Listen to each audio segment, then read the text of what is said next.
Hey, how's it going, guys? Mr. Boss for the win here. And in today's Grand Theft Auto 5 video, we are going to be comparing the Grand Theft Auto 5 map versus other Rockstar Games titles. We're also going to be comparing it to other Grand Theft Auto games, as well as other open world games that have come out within the last couple of years. I think this is going to be really cool and is always something I've been very fascinated with, and I found some pretty cool examples online recently that I know I'd love to share with you guys. We're also going to be talking about what might have limited Grand Theft Auto 5's map size, and also some ideas and things we possibly could expect for the next GTA game and the direction that Rockstar might ultimately go in. So with out of the way, let's not waste any more time. Let's jump straight into the first set of comparisons we're going to be looking at today. The first of which is a Just Cause 3 Grand Theft Auto 5 map comparison.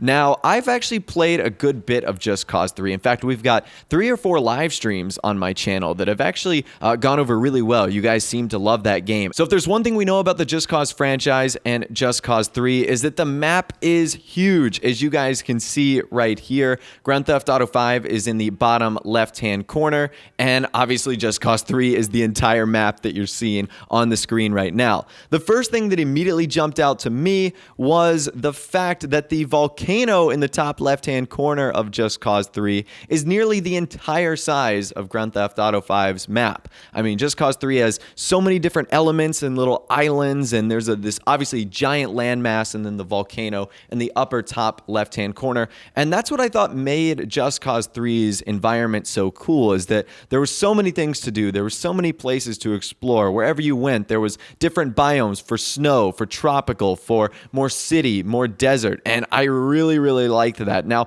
I know that isn't the most realistic scenario and environment, but nonetheless, it made for some really cool gameplay and exploration. Now, just looking at this comparison, it almost makes me wonder what was stopping Grand Theft Auto 5's map from being bigger than it is right now. Now, I have a prediction that really it was the last generation systems that ultimately held back Grand Theft Auto 5's map size. Because a game like Just Cause 3 didn't have to be developed for the Xbox 360 and the PS3. It was only developed for the current generation and PC. So I'm wondering if in some way that held back Rockstar from making Grand Theft Auto 5's map bigger than it is right now. Now, don't get me wrong, I am thoroughly impressed by the size of Grand Theft Auto 5's map. It is obviously really big, it's huge, it takes you a long time to explore and get around the world, even if you're using something like a jet or a plane or something along those lines. But I just feel like there could have been more.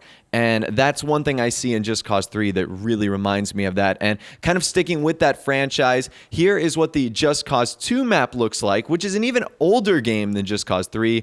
But you can see it is bigger than both Grand Theft Auto 5 and obviously GTA San Andreas as well. And Just Cause 2's biomes, you see like the islands, you see the big inlands, and it's a really cool environment, and it obviously provides for some very cool gameplay opportunities. So that's Grand Theft Auto 5's comparison to Just Cause, one of the biggest open world games out there. Let's move on to another comparison. As you guys can see this image right here, this is a map size comparison of Grand Theft Auto 5, Red Dead Redemption, GTA San Andreas, LA Noire, and Grand Theft Auto 4. So obviously the biggest thing you're going to notice here is the fact that Grand Theft Auto 5's map is the largest here. And that should make sense because it is the most recent Rockstar game to release, and whenever a game is more recent, it's going to be subject to better technology, better development. What's interesting here is the kind of progression of how things went. We see GTA San Andreas' map, which is actually pretty big, and then you compare the next 3 games that came out, which is Red Dead Redemption, Grand Theft Auto 4, and LA Noire.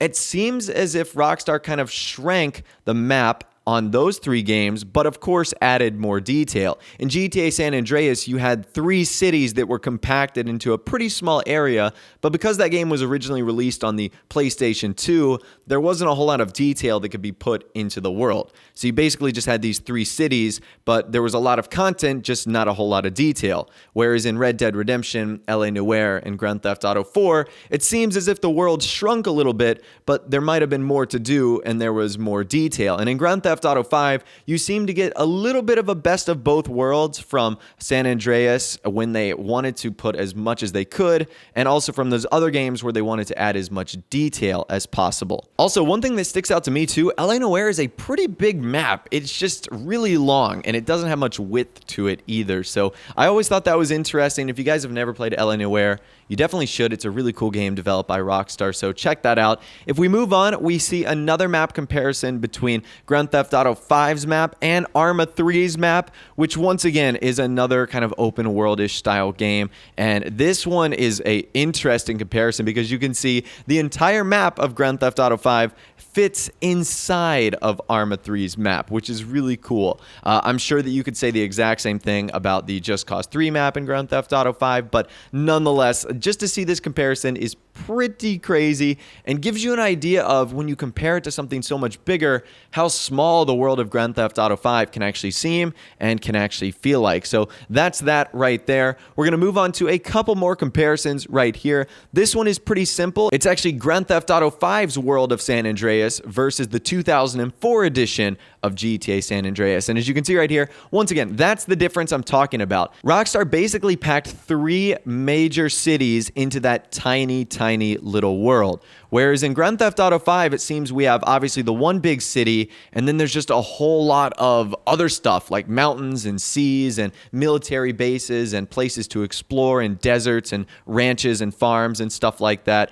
So, like I said, it seems like Rockstar used a bigger world, but instead of putting more cities into it, just allowed us to explore and gave us open wilderness. So I thought that was a really cool comparison right there. And if we move on to our last comparison right here, we can once again see the Grand Theft Auto 5 map on the right, and then the maps of GTA San Andreas, Grand Theft Auto 4, and Red Dead Redemption to the left of it. And you can see there is once again, a slight difference where Grand Theft Auto 4 and Red Dead Redemption seem to decrease in size just a little bit from San Andreas, but obviously Grand Theft Auto 5 has that big increase from those games. So that's extremely cool right there. The biggest difference to me is Grand Theft Auto 4 and Grand Theft Auto 5. Obviously, because there's a lack of wilderness and mountains and trees and sprawling countryside in Grand Theft Auto 4 that you obviously have so much of in Grand Theft Auto 5. So that's a pretty cool comparison right there of the last 2 GTA games. So I thought that was pretty cool. Now what I want to move on to is talk about the next Grand Theft Auto game. Now,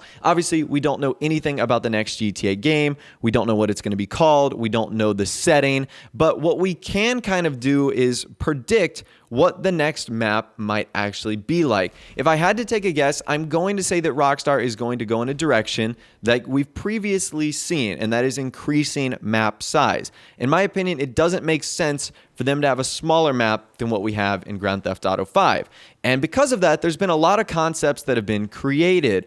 This very popular one right here actually features all 3 cities from GTA San Andreas, but kind of a more modernized, refined version for Grand Theft Auto 5's engine. It features Los Santos, Las Venturas, and San Fierro. That's a very popular one that you've seen a lot of people reproduce. This next one right here is kind of a Grand Theft Auto world map that encompasses all of the cities from the GTA universe. I've stated that this would be incredibly cool if Rockstar were to ever do this. You can see Liberty City up in the far right, Vice City down below.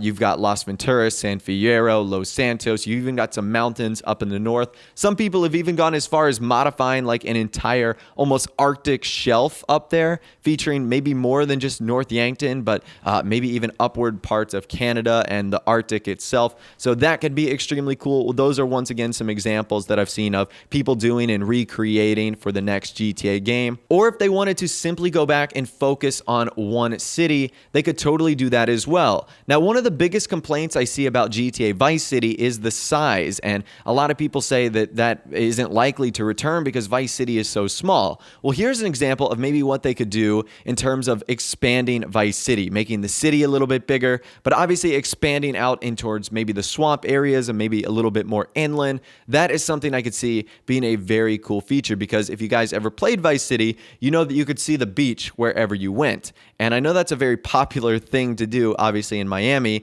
but there needs to be some more to the city. And I think if they were to expand inward, that would be pretty cool as well. So those are just some pretty cool ideas right there for future Grand Theft Auto map designs. We've covered many of those on the channel, so I won't go into a ton of detail, but the prevailing theme here is I still believe the map will be bigger than what we've seen in the past. I highly doubt that we would ever see Rockstar go to a smaller map design, especially because we've been so spoiled by what's been provided to us in Grand Theft Auto 5. So I'd love to hear from you guys in the comment section down below. Let me know what you think about everything we've talked about in this video, sort of the map comparisons we've gone over, and what do you expect about the next Grand Theft Auto game as well? And also, do you think that GTA 5 being developed for the Xbox 360 and PS3 held back the size of the potential map that could have been created? Let me know what you think in the comment section down below. If you did go on to enjoy the video, though, a like rating would, of course, be awesome. And also, subscribe to my YouTube channel if you are new or you like daily GTA 5 videos like this. With all the way, guys, like I said, thanks for watching. Take care, and I'll see you guys in the next video.